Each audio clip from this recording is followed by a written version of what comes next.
Romo Kardinal Suharyo, saya itu kalau ngomong sama Anda itu sudah merasa berdosa dulu. So, saya tuh berulang kali mengganggu Romo untuk soal-soal yang di luar tugas Romo, ya.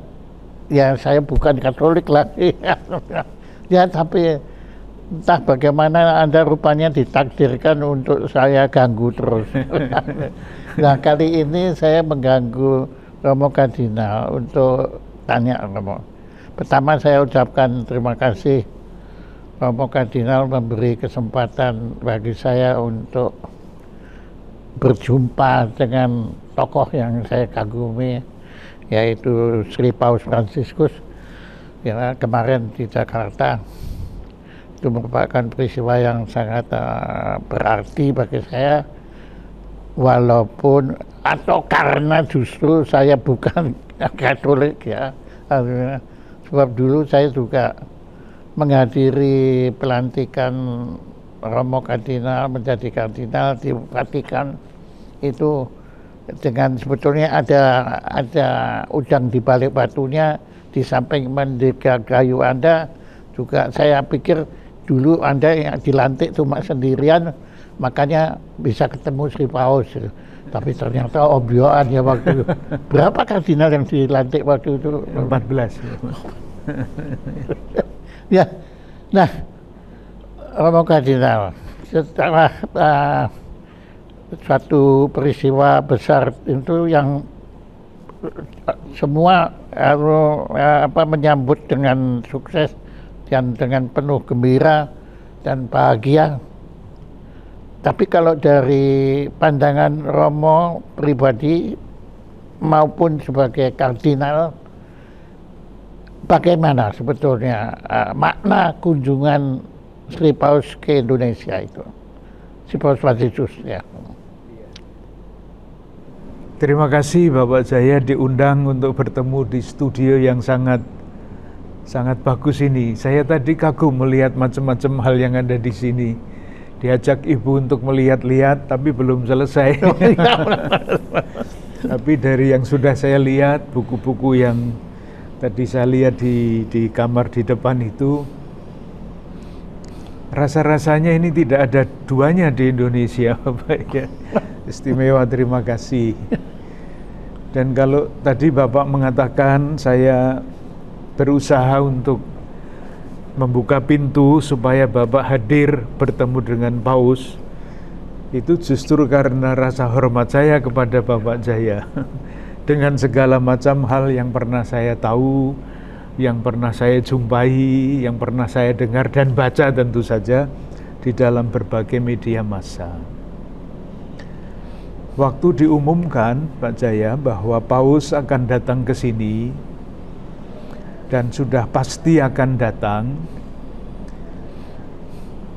waktu itu saya mengatakan begini, kehadiran Paus secara fisik di Indonesia ini memang sangat penting, karena beliau memang salah satu tanggung jawabnya adalah menghimpun, mempersatukan dan mengunjungi sejauh mungkin umat Katolik yang tersebar di seluruh dunia. Kehadiran fisik memang sangat penting dan ternyata begitu mengesankan.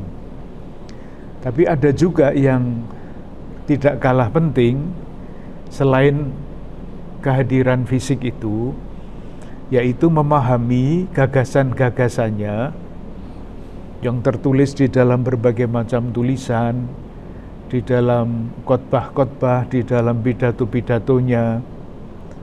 Dan yang juga sangat penting adalah meneladan pilihan-pilihan hidupnya. Menurut saya, dua hal itu menjadi sangat penting. Yang pertama misalnya, kalau melihat gagasan-gagasannya, salah satu hal yang khas di dalam tulisan-tulisan Paus Fransiskus ini, kalau beliau menulis dokumen, itu dokumennya itu mendarat. Konsep-konsep ajaran gereja, teologi itu ada, tetapi dibahasakan dengan bahasa yang umat beriman Katolik yang biasa itu bisa paham. Kalau yang lama-lama dokumen-dokumen itu, kami mahasiswa dosen teologi pun seringkali nggak ngerti maksudnya apa ini. Mungkin sengaja dibikin sulit supaya nggak ngerti. tapi Romo Kardinal memang merasakan itu ya, Pak? Oh, sangat, Pak. Sangat. Jadi beliau memberikan contoh-contoh yang sangat konkret. Dan salah satu... Beliau menulisnya dalam bahasa apa? Maaf Pak, ini saya kan mulai cerewet ini. Dalam bahasa apa Pak? Biasanya resminya bahasa Latin. Tapi kalau beliau menulisnya pasti pakai bahasa Italia atau Spanyol. Tapi karena bahasa gereja itu bahasa Latin, maka menjadi teks induk itu bahasa Latin, lalu nanti baru diterjemahkan ke dalam berbagai macam bahasa, termasuk bahasa Indonesia. Tapi ya sekali lagi, kalau sudah diterjemahkan ke dalam bahasa Indonesia, kan seringkali terminologi itu kan tidak bisa diterjemahkan ya. Hilang sukmanya hilang. Ya. Seringkali harus dicek di dalam bahasa asli ini cocok apa tidak, seperti itu.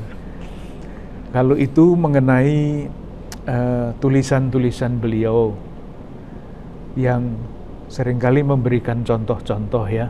Tapi langkah-langkah tindakan beliau itu juga sangat simbolik.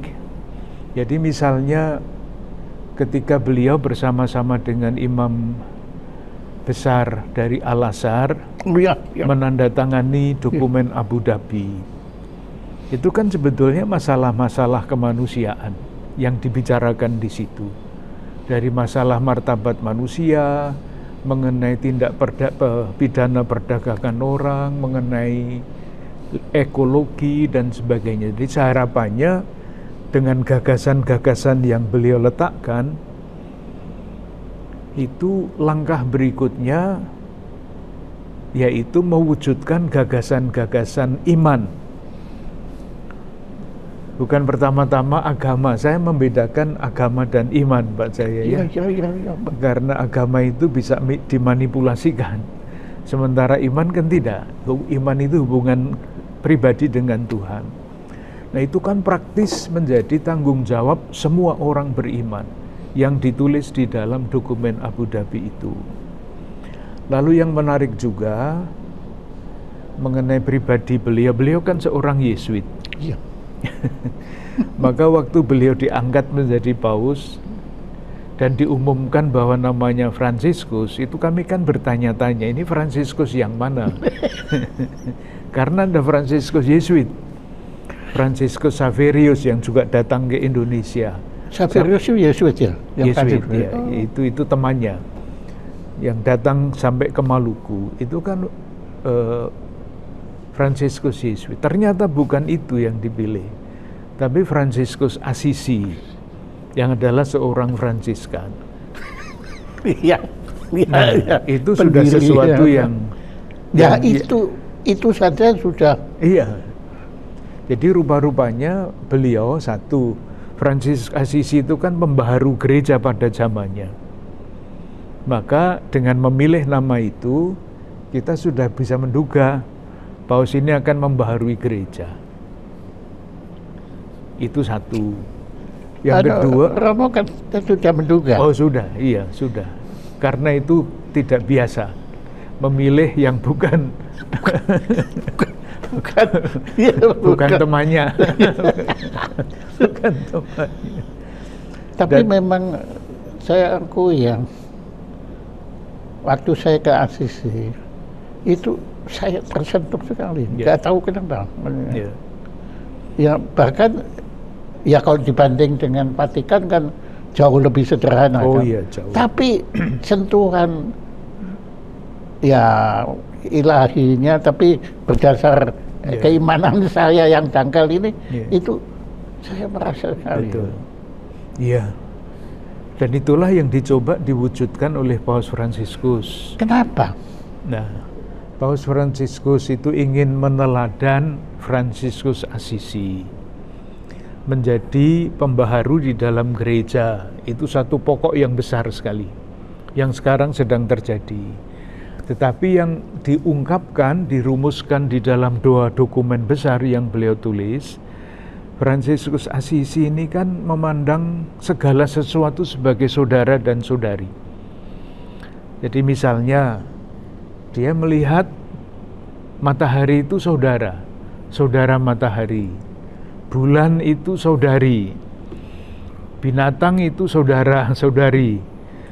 Itulah yang apalagi manusia, sesama ciptaan Tuhan yang paling mulia. Itu dirumuskan di dalam dokumen yang namanya Fratelli Tutti, semua adalah saudara. Itu warisan dari Fransiskus Assisi. Mohon maaf, waktu Fransiskus Assisi menjadi Fransiskus Assisi itu pausnya siapa? Aduh, saya tidak ingat. Tidak ingat. Tapi abad ke-12 karena kan ya. Diperbarui kan, Ya. Ya. Nah, jadi pertanyaannya, apakah biasa kan pembaruan selalu ada perlawanan? ya. Apakah pembaruan dari Assisi dulu, apakah itu ada perlawanan dulu? Ya, perlawanan dari keluarganya Fransiskus Assisi sendiri, Bapak ya. Dia itu kan dari keluarga yang sangat kaya. Ya. Tetapi ketika dia mengalami suatu sentuhan rohani yang sangat mendalam, dia mengambil keputusan untuk meninggalkan semuanya itu dan menjadi orang miskin. Menjadi orang miskin. Ya. Sengaja anunya. Ya, karena dia membaca kitab suci. Di dalam kitab suci kan, jualah segala milikmu dan ikutilah aku. Maka dia harafiah menjual, meninggalkan segala macam miliknya dan menjadi berusaha untuk menjadi pengikut Kristus. Nah, di dalam pengalaman rohani yang mendalam itu, ketika dia berdoa, Bapak Jaya mestinya sampai ke sana ya, ke gereja itu ya. Itu kan dia mendengar bisikan batin ya, dari Tuhan yang tersalib mengatakan, baharuilah gerejaku.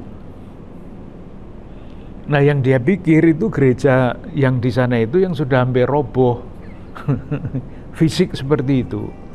Maka dia mencoba untuk memperbaiki gereja yang sudah rusak-rusak itu. Ternyata bukan itu yang dimaksudkan oleh Tuhan. Membaharui gereja itu berarti bukan gedung gereja, tetapi tanda petik katakanlah institusi gereja yang diwariskan oleh Tuhan. Nah, waktu itu Bapak Jaya, kalau kita membaca latar belakang sejarah abad ke-12-13, kan bagaimana ya, yang namanya sekularisme itu sudah sangat dalam ya, apalagi feodalisme. Jadi gereja menjadi gereja feodal yang pemimpin-pemimpinnya seperti raja-raja, seperti yang penguasa-penguasa. Nah, itulah yang harus diperbaharui, yang ditangkap akhirnya oleh Fransiskus. Maka dia beserta teman-temannya membangun hidup yang melawan arus dari zaman itu, antara lain tidak mau mengikuti kemauan orang tuanya untuk mewarisi perusahaannya atau apa itu. Itu membaharui gereja. Dan dia hidup betul-betul sebagai orang miskin. Iya, namanya dulu kan ordo peminta-minta, Bapak ya. Mendicantes, jadi hidupnya dari minta-minta kepada orang yang mau berbaik hati kepada dia. Itu yang Fratelli Tutti, semua adalah saudara. Yang kedua adalah dokumen yang juga sangat tersebar luas, Laudato Si. Itu yang intinya analisa mengenai situasi ekologi sekarang ini, segala macam bahayanya, data-datanya, lalu sistem apa yang ada di belakang rusaknya dunia alam ini, itu semua ditulis di dalam Fratelli Tutti. Itu persis sama dengan semangat Fransiskus Assisi. kan semua tumbuh-tumbuhan itu adalah saudaranya, saudarinya dan semua. Jadi Fransiskus Assisi saya kira menjadi pelindung dari gerakan ekologi dunia ini. Iya. Dan ini diwujudkan oleh Sri Paus Fransiskus. Dijadikan dokumen resmi gereja, dan tentu saja harapannya dokumen itu diwujudkan, dicari jalan supaya bukan hanya sampai kepada konsep yang bagus, tetapi sampai kepada tindakan-tindakan yang sangat konkret. Jadi misalnya kalau salah satu yang beliau katakan yang sangat terkenal itu membuang-buang makanan itu sama dengan merampas hak orang miskin. Oh, itu kan keras, bukan main. Iya. Atau ketika beliau di Pulau Lampedusa, itu pulau seperti Pulau Galang di sini, Iya, Lampedusa. di Italia Selatan, beliau mengatakan kalau ada satu kapal tenggelam tidak ada orang yang berbicara, tetapi kalau indeks harga saham turun 1 poin, seluruh dunia ramai. Padahal di Lampedusa kan waktu itu ada kapal krus kan terkandas kan di situ kan. Di Lampedusa. Ya itu mungkin ya, tapi yang pada kandas itu kan kapal-kapal pengungsi dari Afrika. Jadi beliau memimpin upacara. Kalau di gereja-gereja sekarang kan altarnya bagus-bagus ya dengan hiasan.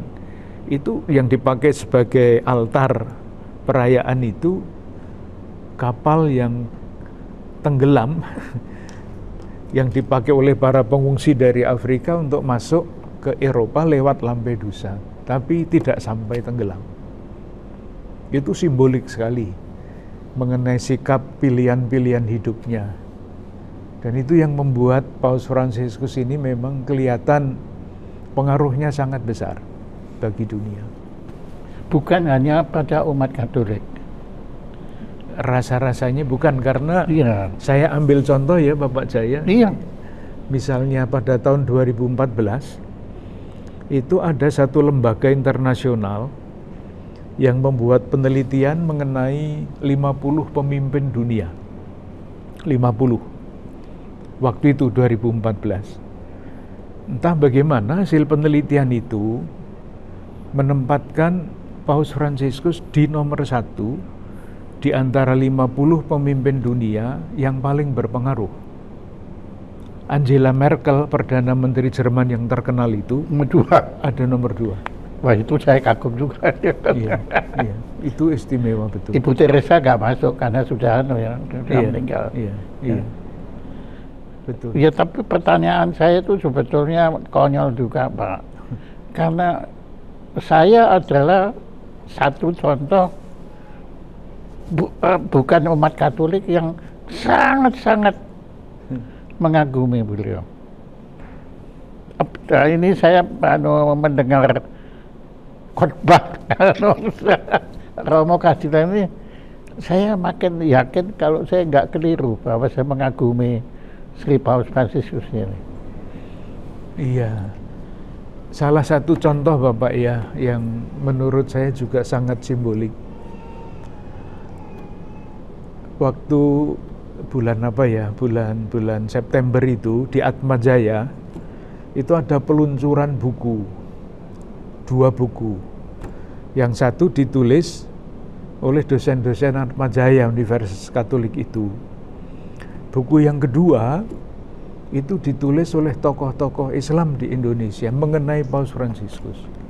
Itu diluncurkan bersama-sama. Itu juga saya juga terkagum-kagum. Wih, bukan main. Tokoh-tokoh Muslim pun menulis menulis karangan yang mengupas siapa Paus Fransiskus itu. Judulnya itu juga sangat menarik. Salam Peziarah Pengharapan. Salve Peregrinans Spei. Dalam bahasa Latin, tidak dalam bahasa Arab.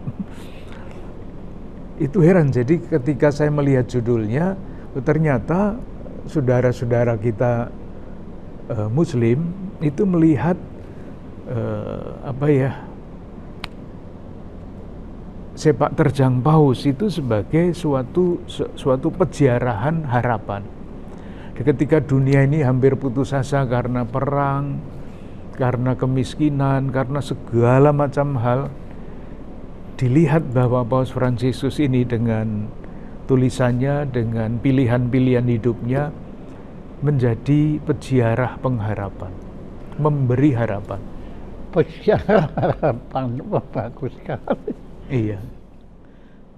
Tapi rasanya Anda ini juga sepaham, sealiran, segetaran sukma dengan Sri Paus Fransiskus. Saya? Iya. Nah, begini Bapak, cerita lain lagi nih ya. Di waktu Paus Fransiskus datang, itu kan setiap negara harus membuat semboyan. Di Indonesia ini semboyannya memang harus pakai bahasa Inggris ya, Paus tidak tahu bahasa Indonesia. Itu faith, fraternity, compassion. Oke. Itu semboyannya, 3 kata itu. Nah, semboyan itu bolak-balik Bapak. Jadi diusulkan dari Indonesia ke sana, ke Vatikan, disetujui atau tidak disetujui. Ternyata langsung disetujui. Itu berarti bahwa semangat gereja Katolik di Indonesia itu dipahami oleh Paus Fransiskus. Dan, nah inilah, saya jarang mengatakan ini Bapak. Semboyan itu sebetulnya dari Keuskupan Agung Jakarta. Nah, waktu beliau mau datang tahun 2020, saya kan ketua KWI waktu itu. Iya. Dan Uskup Jakarta. Nah, di Keuskupan Agung Jakarta itu sudah berjalan itu. 3 kata itu.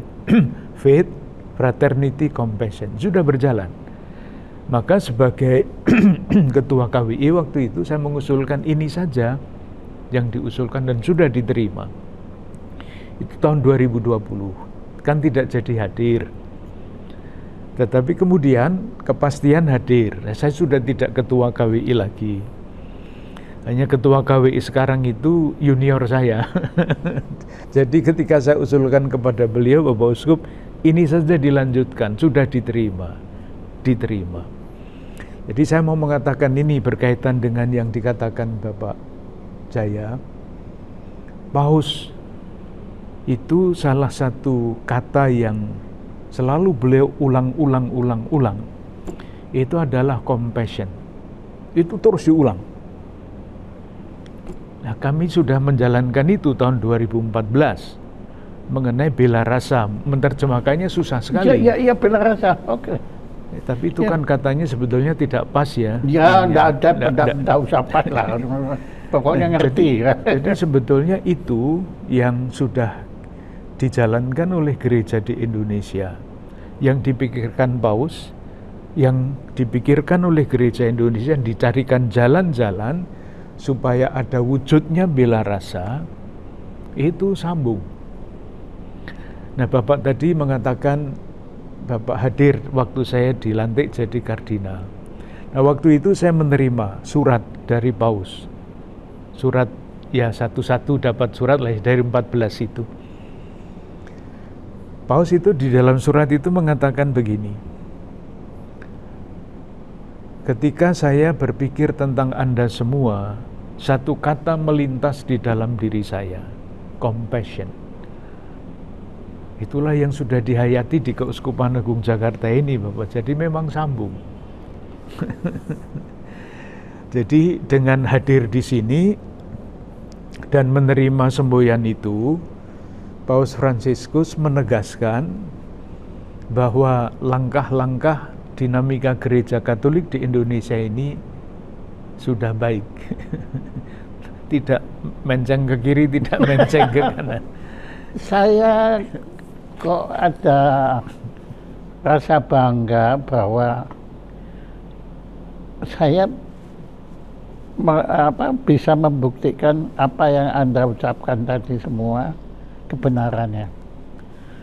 Yaitu pertama kali saya tertarik kepada Anda karena Anda datang langsung waktu Anda beruskup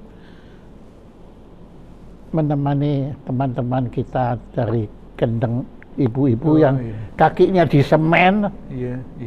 Tapi ya mohon maaf, pemerintah nggak peduli, ya Bapak itu urusanmu ya. Tapi saya melihat Anda datang ke sana dan Anda duduk bersama mereka.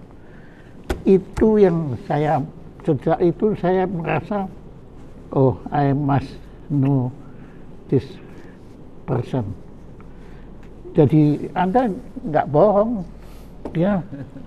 Saya bahkan bangga sekali karena saya melihat, ya begini, saya kan yang mengerti gereja biar bagaimana kan Paulus pernah bilang bahwa gereja harus tunduk kepada pemerintah. Ya ada kan itu adanya. Tapi makanya saya anggap Anda juga ya sudahlah kan waktu itu Anda nggak akan, tapi Anda punya cara yang saya kira akan dibenarkan oleh Fransiskus Assisi maupun Sri Paus Fransiskus, yaitu Anda tidak mengurusi pemerintah, tapi Anda mengurusi ibu-ibu yang itu kaki di semen berat loh Pak. Ya, sampai sekarang masalahnya masih soal Kendeng itu belum selesai. Selesai. Kamu kan masih ikutin tuh? Oh masih ikut. Itu sejak saya di Semarang, Bapak Jaya. Jadi saya kenal mereka jauh sebelum saya dipindah ke Jakarta. Kenapa? Anda kok mengurusi mereka, kenapa? Kan ya Kendeng, ya anunya. Kendeng itu dulu termasuk wilayah Keuskupan Agung Semarang, Bapak. Jadi Anda jadi apa waktu itu? Saya uskup Semarang. Oh. Jadi ya, oke, uskup Semarang, tapi ya kenapa? Mereka kan membangkang. Kok Anda secara politis kan Anda nggak benar. Nggak apa-apa, Anda nggak mau jawab juga nggak apa-apa, saya tahu jawabannya. Sebetulnya bagi saya itu masalahnya sederhana sekali, bagi saya loh ya. Iya. Di saya beberapa kali pergi ke daerah itu di dalam rangka mengunjungi saudari-saudara, bukan hanya orang Katolik, tapi yang tinggal di hutan, di pinggiran hutan yang sebetulnya bukan di tanah mereka sendiri. Anak-anak yang di sana tidak sekolah, anak-anak yang di sana masih dalam hidup yang sangat sederhana. Kami mencari jalan bersama-sama dengan satu lembaga gereja Katolik ya, bagaimana kita bisa membantu teman-teman kita itu dengan segala macam inisiatifnya yang memang sangat sederhana. Di sana orang tidak bicara tentang macam-macam soal kambing, soal ini, soal itu, soal tanahnya itu bagaimana dibantu supaya nanti tidak diusir dan sebagainya. Nah, ketika masalah Kendeng ini muncul, sebetulnya hanya lanjutan dari itu. Entah bagaimana teman-teman dari Kendeng itu datang Bapak ke keuskupan di Semarang. Jadi saya sudah kenal dengan mereka lama. Perjuangan mereka seperti itu, dan saya kira perjuangan mereka itu betul ya karena mereka lewat jalur hukum yang biasa, mereka itu menang di pengadilan. Jadi bukan kalah, mereka itu menang, hanya tidak dijalankan. Lah saudara-saudara kita yang seperti itu kan pantas diberi dukungan, pantas bahwa Anda tidak sendirian memperjuangkan hak ini. Saya tidak bisa berbuat apa-apa kecuali kalau mereka datang, saya menerima. Kalau mau mandi di keuskupan silahkan mandi di keuskupan. Mereka kan datang dari Pati ke sini kan, kalau pagi kemana aja. Dan mereka bukan umat Katolik. Bukan.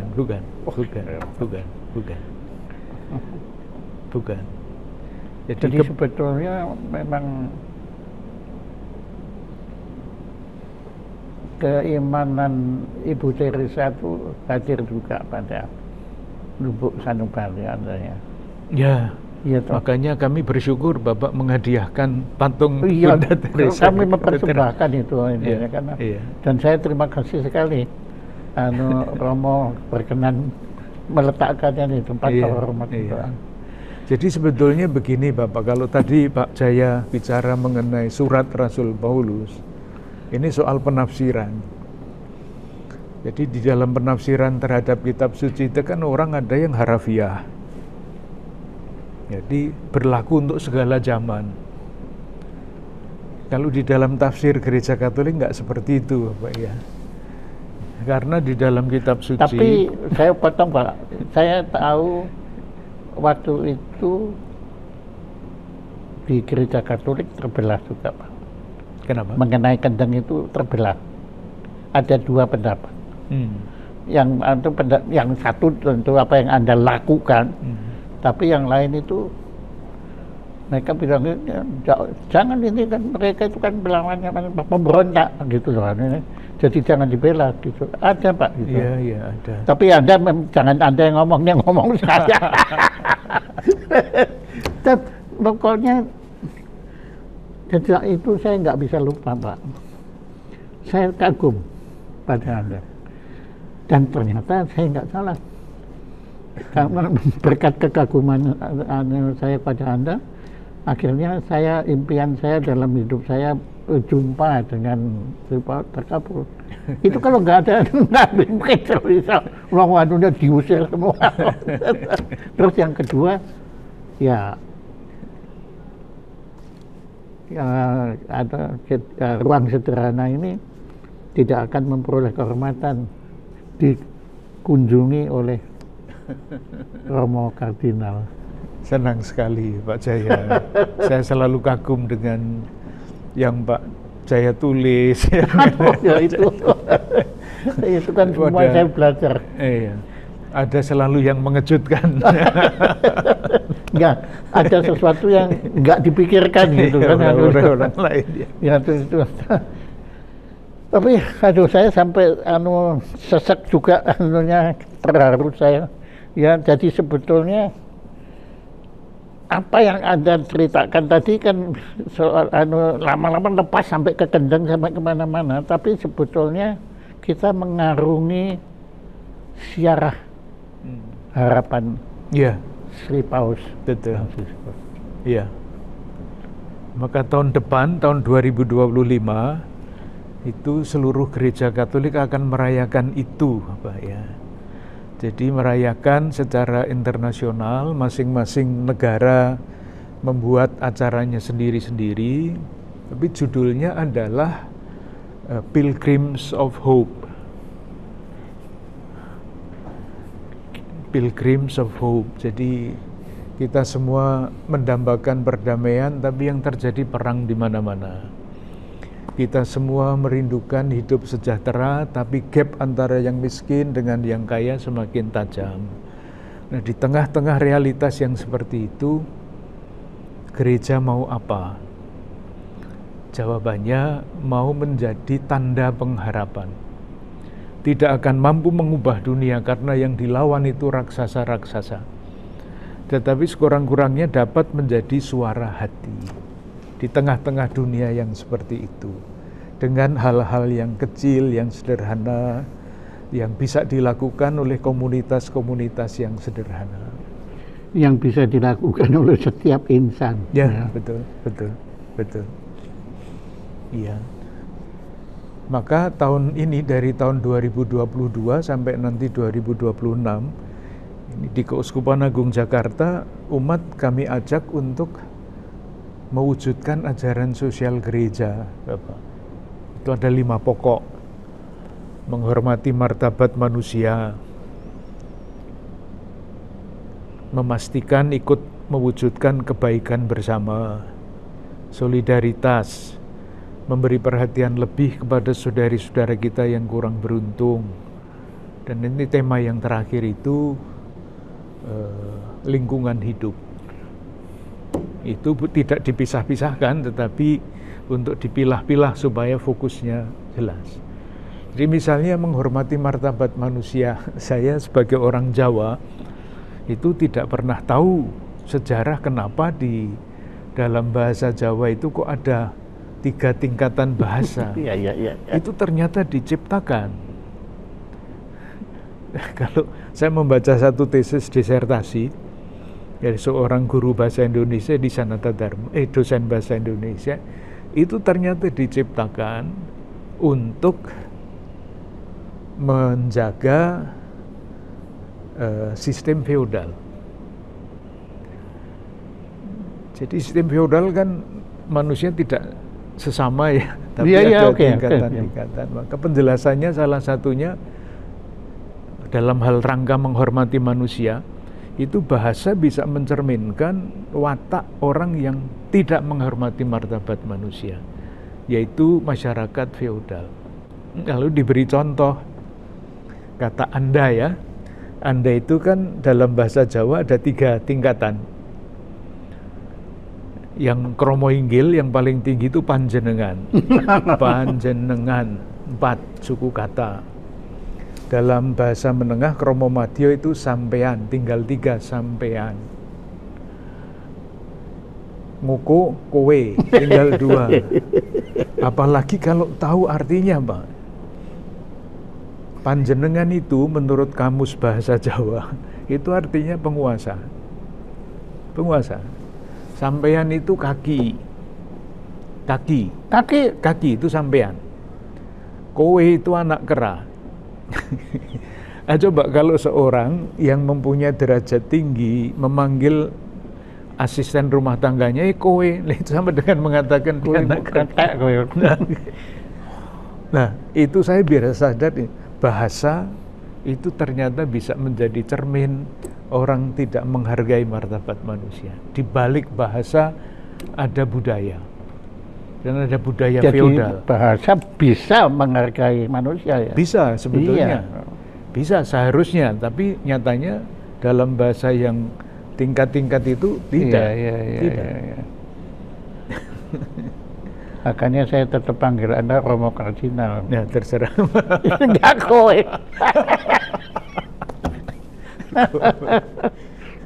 Itu juga saya baru tahu belum lama, Bapak, ketika saya membaca disertasi seorang dosen bahasa Indonesia di Sanata Dharma, Jogja. Benar, memang.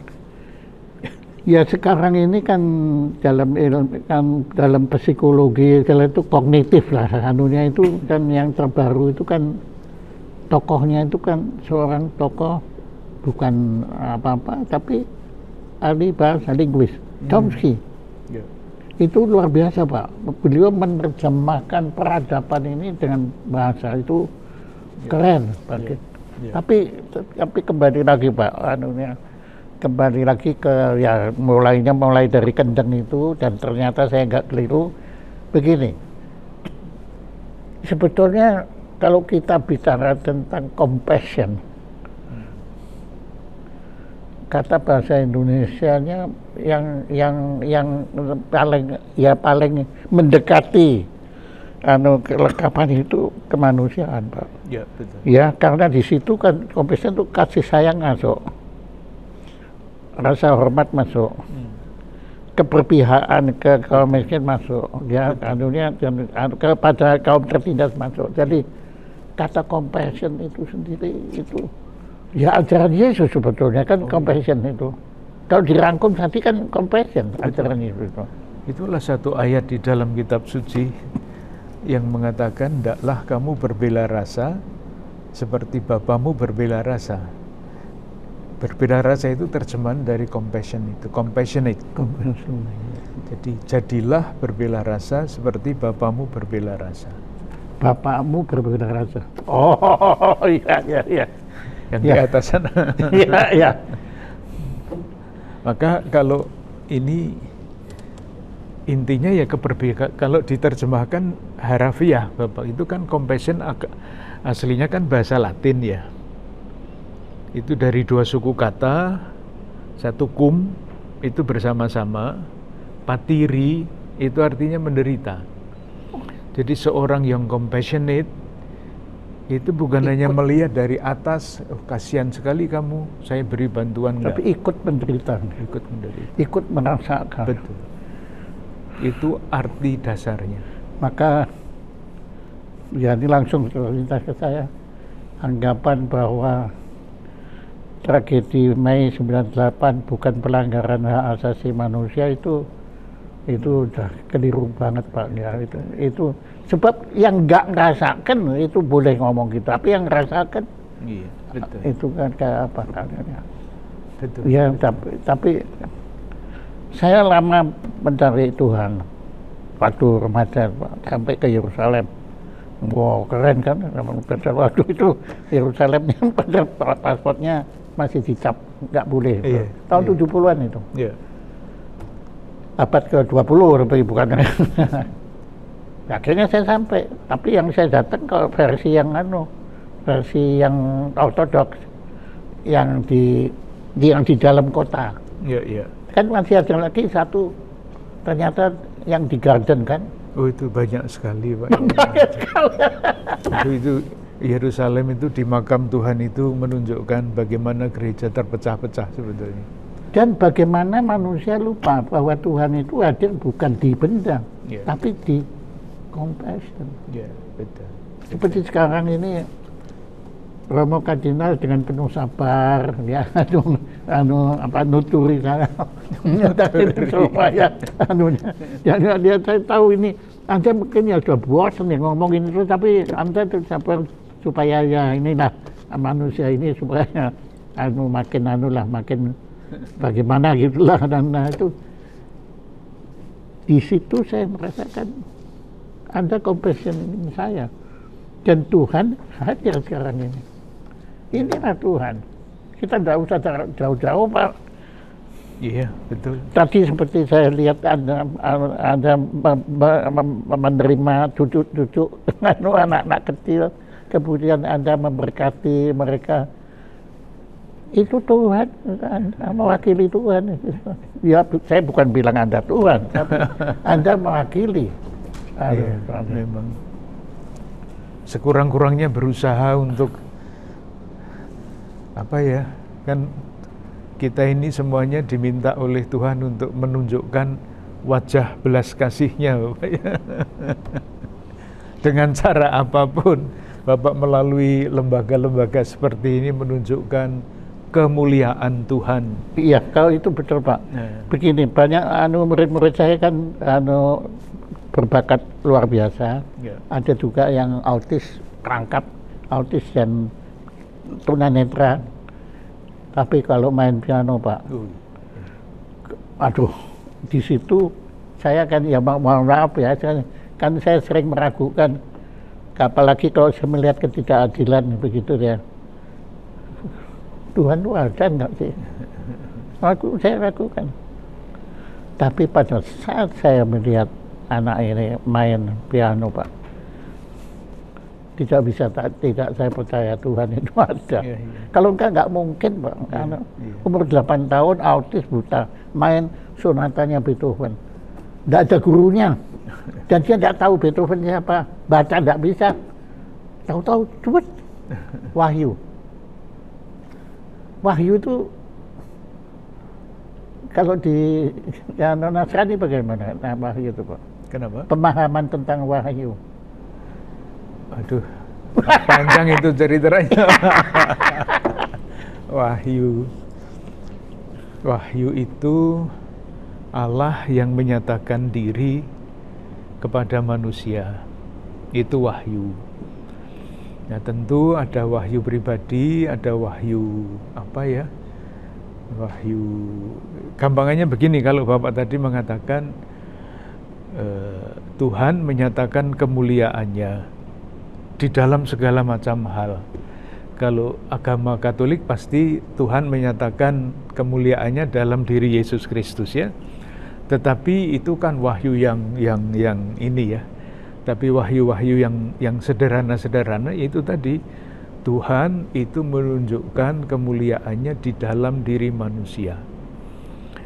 Maka salah seorang guru gereja Katolik itu mengatakan dalam bahasa Latin, Gloria Dei vivens homo. Kemuliaan Allah itu adalah manusia yang hidup. Bukan manusia yang bergelarnya macam-macam ya, tapi manusia yang hidup. Nah, Bapak tadi melihat di dalam diri anak-anak kita yang katakanlah autis, ternyata mampu dengan segala macam tanda petik kemuliaan Tuhan, mampu menunjukkan kemuliaan itu di dalam kemampuan bermain musik misalnya. Itu juga wahyu dalam arti yang sangat umum, sangat terbuka. Terima kasih atas pencerahan Anda tentang wahyu. Kata wahyu itu sangat menyentuh. Walaupun kalau wahyu kan yang terakhir ya di kitab wahyu itu terakhir ya. Oh iya. Aku agak ngeri juga ya itu. Isinya itu ngeri, apokalips. Nah itu soalnya bahasa apokaliptik itu yang membuat ngeri. Tapi sebetulnya Bapak ya, kalau dibaca ayat-ayat kunci dari kitab Wahyu, itu ajarannya sederhana sekali. Jadi kalau diringkas, itu adalah kitab yang berpesankan harapan. Intinya kembali itu. Lagi harapan. Jadi ketika orang berada di dalam situasi, kitab Wahyu selalu ditulis di dalam situasi sulit ya. Ketika cita-cita dan harapan itu, ketika cita-cita dan kenyataan itu jauh. Nah, kitab Wahyu ingin mengatakan kepada pembacanya dengan bahasa apokaliptik yang sulit itu, bahwa Allah tidak akan gagal. Ia yang telah memulai karya yang baik akan menyelesaikan pada waktunya. Jadi memberi harapan benar. Memberi harapan, karena akhirnya kan ditutup dengan turunnya Yerusalem surgawi itu. Itulah akhir, bukan kiamat. Kiamat itu kan mengerikan ya. Tapi yang namanya kepenuhan waktu. Jadi ketika sejarah selesai, itu rencana Tuhan selesai, mencapai kesempurnaannya.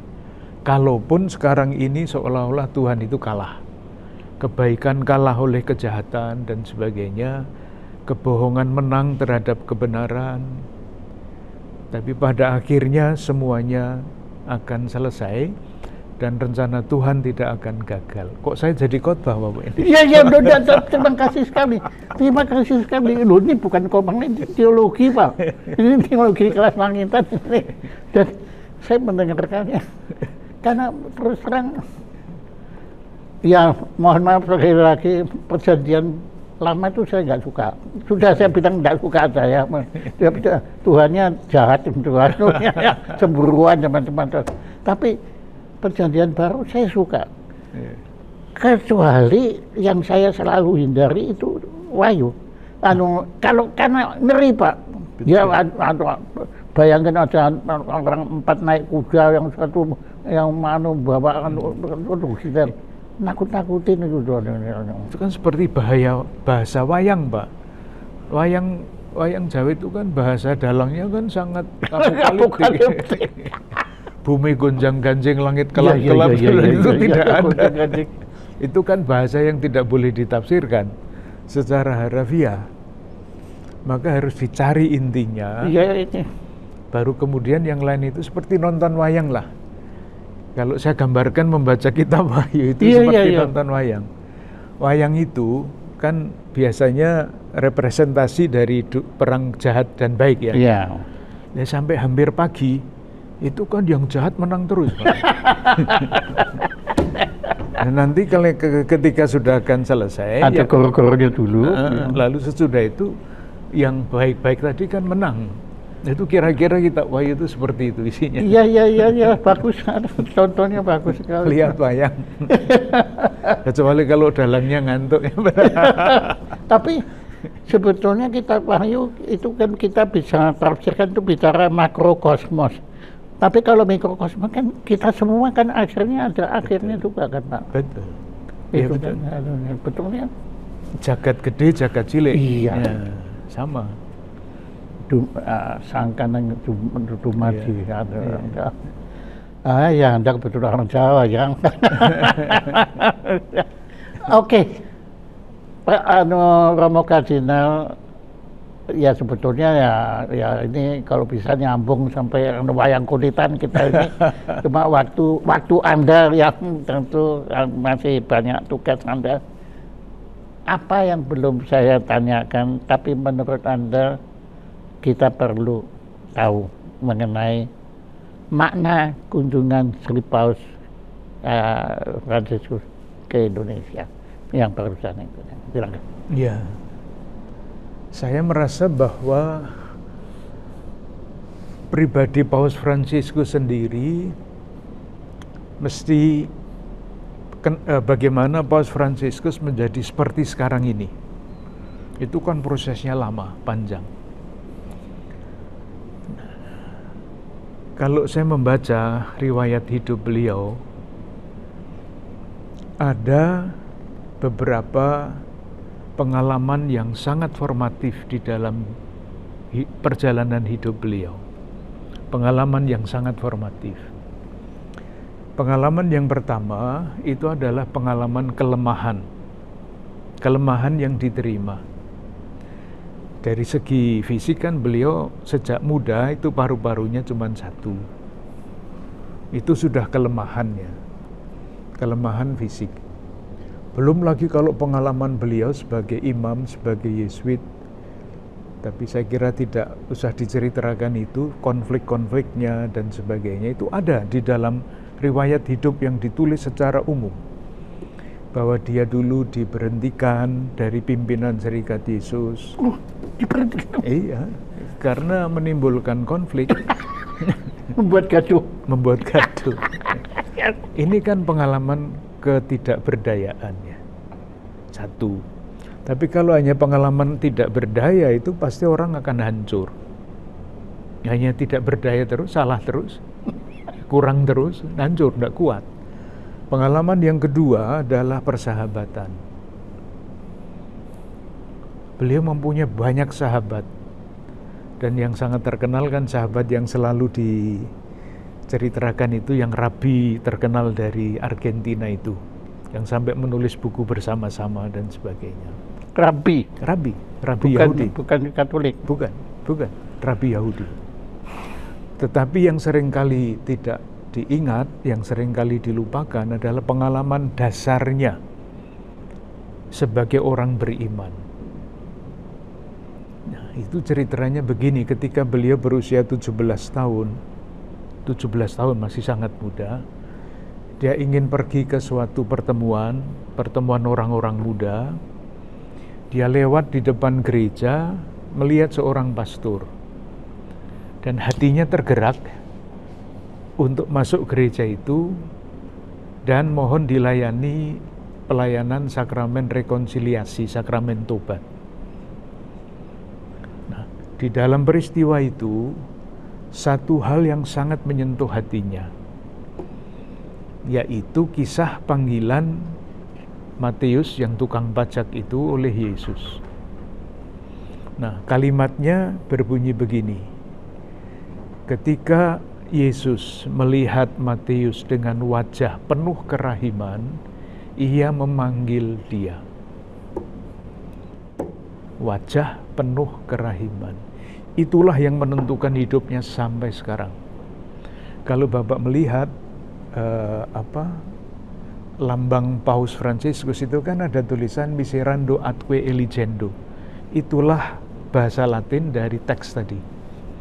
Jadi teks atau ayat atau sabda yang menyentuh hatinya pada usia 17 tahun itu sekarang sampai sekarang menjadi kekayaan batinnya.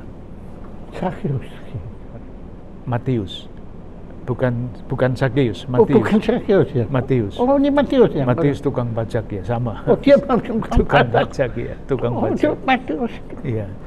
Oleh karena itu, kalau ada buku yang mengatakan dalam wawancara yang ditulis, menurut kalau Paus Fransiskus ditanya siapakah Allah itu, God is mercy. Itu berkaitan dengan compassion tadi. Maka tidak heran kalau keberpihakan itu beliau lakukan. Kalau pesta ulang tahun tidak mengundang para pemuka pejabat Vatikan, tapi mengundang pengemis-pengemis yang ada di itu pilihan. Tidak kemana-mana ke Lampedusa. Itu kan keberpihakan yang justru sangat jelas di dalam wajah kerahiman Allah yang tanpa batas. Itu kuncinya. Jadi kalau hanya lemah saja, itu hanya hancur. Kalau hanya dengan teman saja, itu masih belum menyentuh realitas batin yang paling dalam. Tapi kuncinya adalah pengalaman usia 17 tahun itu. Itu di gereja mana? Anunya itu apakah di katedral? Di salah satu paroki, Pak, di Argentina. Kalau saya untuk debunya saya berkunjung ke katedral. Saya kira bukan.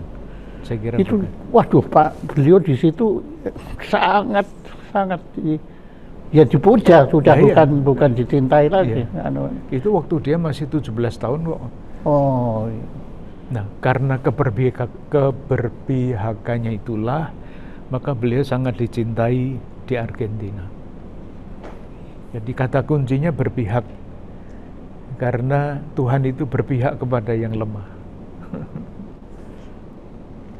Oke, terima kasih. Nah, pertanyaan saya yang terakhir, Anda pernah berbincang-bincang seperti begini dengan beliau? Tidak pernah, Pak. Ya sampai 1-2 kalimat begitu ya. Menurut saya perlu ya betulnya. Kemarin waktu beliau datang ke sini kan saya selalu dekat dengan beliau. Nah itu kan Anda sempat berbincang-bincang. Iya itu kan acaranya itu diatur menit, Pak. Jadi Anda nggak pernah bicara tentang keimanan waktu itu nggak ya? Oh enggak hanya ya itu lewat surat sih. Kalau surat iya. Kalau surat ya menyampaikan laporan, menyampaikan apa yang terjadi di sini. Tapi sampai demikian mendalam seperti ini? Enggak. Bersama dengan seluruh uskup Indonesia. Ya, uskup kan ya. Jadi itu pernah. Sebetulnya menarik ya kalau pada suatu hari yang Maha Kuasa memberi kesempatan itu, sebab ya bagaimana Sri Paus dari Argentina kemudian di Vatikan dengan sekarang seorang kardinal yang dari dulu yang di Jawa Tengah mulainya kemudian sekarang untuk Indonesia ini menarik sekali loh. Apa yang Anda utarakan itu saya dengar dengan penuh perhatian dan saya anggap itu ya khotbah, ya teologi semua. Nah, pencerahan lah akhirnya. Saling mencerahkan. Terima kasih. Nah, Anda juga ya. Anda kan bukan Yesuit. Bukan. Tapi nama Anda kok Ignatius? Ya, ayo. Itu ceritanya begini, Pak. Saya lahir pada bulan Juli. Bulan Juli. Dan biasanya orang Katolik itu kalau mencari nama baptis, dicari yang dekat-dekat di dalam bulan Juli itu. Nah, orang tua saya menemukan Ignatius itu dirayakan di dalam gereja Katolik tanggal 31 Juli. Nah, itu tanpa diambil. Tahu ordonya apa, enggak ya. Orang tua saya dan mereka kan belum tahu kalau ada kardinal kan. Tidak ngerti. Ya. Ini piagam sangat sederhana, tapi ini yang kehormatan kita justru bisa menyerahkan ini pada Ignatius Kardinal Suharyo Harjoatmodjo yang telah berkenan menjadi narasumber Diaspora Show dengan tema makna kunjungan Sri Paus Fransiskus ke Indonesia. Tolong tepuk tangan. Terima kasih.